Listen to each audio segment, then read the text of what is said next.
Salam saudara sekalian, kembali kita bertemu lagi dan hari ini kita akan membahas terkait dengan musik gereja dalam konteks sekarang. Jadi kalau kita perhatikan di dalam konteks sekarang ini, perkembangan musik gereja berkembang luar biasa. Jadi kalau kita lihat di dalam sejarahnya dulu, itu musik kebanyakan pakai organ, lagu-lagunya himne, dan ya semuanya hening, ya seperti itu. Tapi pada zaman sekarang ini lahirlah sebuah musik baru yang dinamakan dengan musik Kristen kontemporer.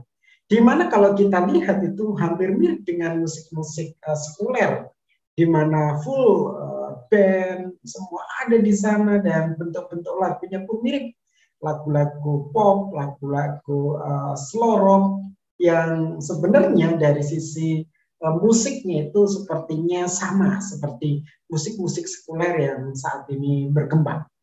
Dan ini cukup menarik untuk kita lihat secara khusus untuk lahirnya musik Kristen kontemporer. Jadi kita akan bahas sekilas, walaupun ini mungkin hanya sekilas-sekilas saja, tetapi memberikan kepada kita sebuah pemahaman bahwa zaman sekarang itu sudah berbeda dengan lahirnya musik Kristen kontemporer. Ya, jadi ini menjadi hal yang menarik dan menjadi perdebatan sama seperti materi-materi saya sebelumnya. Ya, musik Kristen kontemporer atau Christian Contemporary Music atau CCM. Ada kalanya disebut inspirasional musik. Adalah genre dari musik populer modern yang secara lirik fokus kepada persoalan iman Kristen.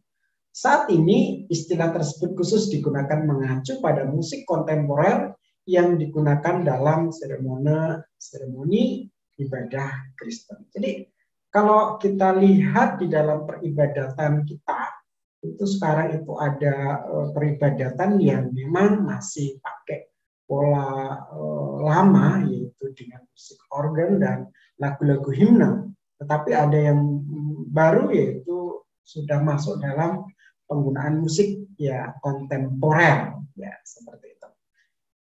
Pada tahun, ya kita mulai ya, pada tahun 1960-an dianggap sebagai awal perpaduan musik modern dengan pelayanan Kristen.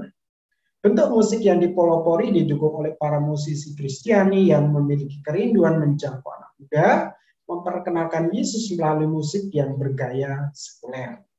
Saat itu merupakan awal dari musik Kristen kontemporer mulai dikenal sebagai sebuah genre musik secara resmi. Istilah kontemporer sendiri menimbulkan banyak polemik dan kesalahpahaman. Sebenarnya istilah musik kontemporer itu sifatnya sangat luas, tidak menunjuk pada suatu apapun yang bersifat spesifik, kecuali menunjuk sesuatu yang kekinian atau mewakili masa kini yang tidak dibatasi oleh periode waktu tertentu. Bila merujuk kata kontemporer, ya adalah kontemporer Itali dan contemporary Inggris yang secara harafiah berarti semasa atau sejamannya, justru akan menimbulkan kebingungan bagi orang awam. Istilah musik kontemporer hanya dapat dimengerti di dalam konteksnya. Jadi kontemporer itu dalam konteks masa kini. Seorang ahli katakan secara spesifik musik kontemporer yang dapat dipahami dalam hubungannya dengan perkembangan musik Barat dan Amerika. Namun walaupun dapat mengacu pada sebuah pemahaman yang spesifik, sesungguhnya label kontemporer yang dibubuhkan pada kata seni maupun seni sama sekali tidak menunjukkan pada sebuah pengertian yang per definisi bersifat normatif. Itulah sebabnya terutama bagi kaum awam, seni atau musik kontemporer banyak menimbulkan kesalahpahaman yang berlarut-larut. Kita langsung fokus saja.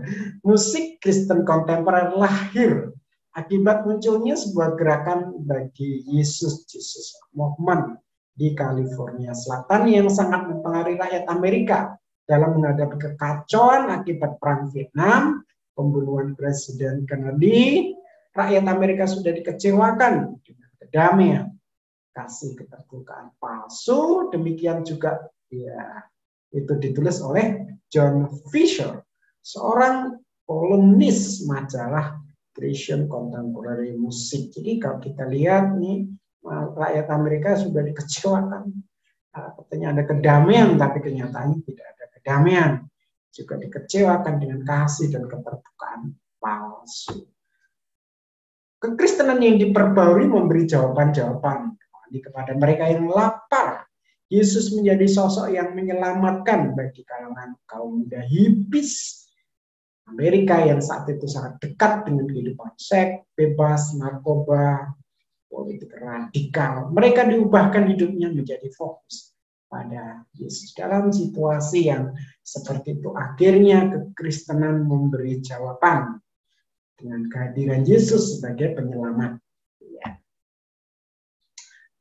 Ketika kebangkitan terjadi, musik baru menjadi begitu populer. Musik baru menjadi begitu populer. Gerakan bagi Yesus saat itu menjadi awal perubahan. Dan musik rohani Kristen menjadi sebuah industri dengan sendiri.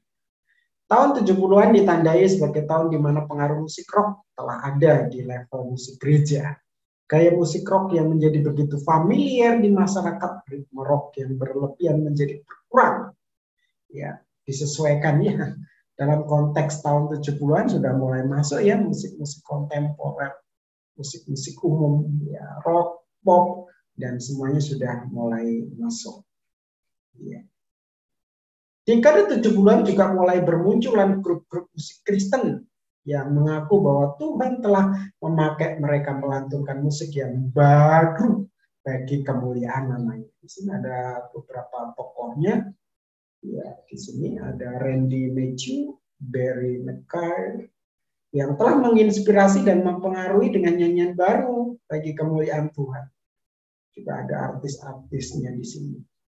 Cliff Richard, sehingga artis tersebut mulai mengubah arah musik. Ya. Jadi kalau kita lihat memang dalam konteks ini terjadi perubahan-perubahan ya, dinamika-dinamika di mana musik-musik sekuler yang saat itu beredar mulailah ya dibumbui dengan bumbu-bumbu Kristen. Bagi orang-orang saat itu maupun sekarang ini aktif dalam musik Kristen kontemporer masih terus memperjuangkan apa yang dirintis oleh tokoh-tokoh pendirinya, yakni menjembatani antara musik gereja tradisional dan musik kontemporer. Hal ini tampak melalui hasilnya mulai hasilnya karena banyak gereja termasuk gereja tradisional mulai menerima musik Kristen kontemporer. Iya, jadi seperti itu. Di era 70-an, 80-an musik Kristen kontemporer sangat berpengaruh positif dalam penginjilan, khususnya dalam menyampaikan kabar baik kepada kaum muda. Hal itu dilatar belakangi dengan munculnya revolusi kebudayaan di Amerika, terutama di kalangan pemuda yang dimanfaatkan musisi Kristen memasukkan kaidah dan nilai kekristenan dalam musik mereka. Musik Kristen kontemporer telah menjadi topik yang kontroversial sejak kemunculannya di tahun 60-an, sebab banyak gereja menolaknya dan menganggap musik kontemporer itu tidak benar dan tidak alkitabiah. Karena apa? Ya, karena musik kontemporer itu memasukkan musik-musik ya pop, rock, dan semuanya. Dan nanti kita akan lihat dalam video berikutnya waktu kita belajar tentang musik kontemporer. Ya, itu kita akan belajar lebih jauh. Beberapa pendapat mengatakan bahwa konsep musik Kristen pop rock ya yang menjadi ciri khas musik-musik kontemporer ini sebuah fenomena yang tidak biasa semenjak musik rock secara historis. Karena apa?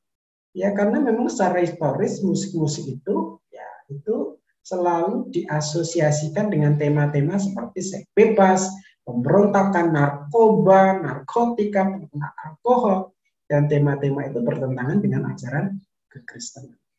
Sehingga memang gereja masih belum bisa menerimanya, walaupun musik kontemporer itu benar-benar istilahnya bisa dinikmati, bahkan menjadi berkat, dipakai sarana penginjilan ya, Tapi masih banyak gereja yang belum menerimanya. Ya, nanti di video berikutnya saya akan jelaskan lebih jauh tentang musik kontemporer itu seperti apa. Iya, itu ya. Iya, jadi ini yang saya bisa sampaikan sedikit, walaupun sangat sedikit sebenarnya. Saya belum memasukkan kaitan itu dengan musik karismatik ya. Di sejarah kan ada itu, jadi ada kaitan-kaitan juga dengan musik-musik karismatik dan semuanya ya. Tapi nanti coba saya akan buatkan videonya yang lebih komplit. Ya, saya rasa ini untuk pendahuluan terkait lahirnya musik kontemporer. Semoga saudara bisa paham. Terima kasih banyak, Tuhan Yesus memberkati.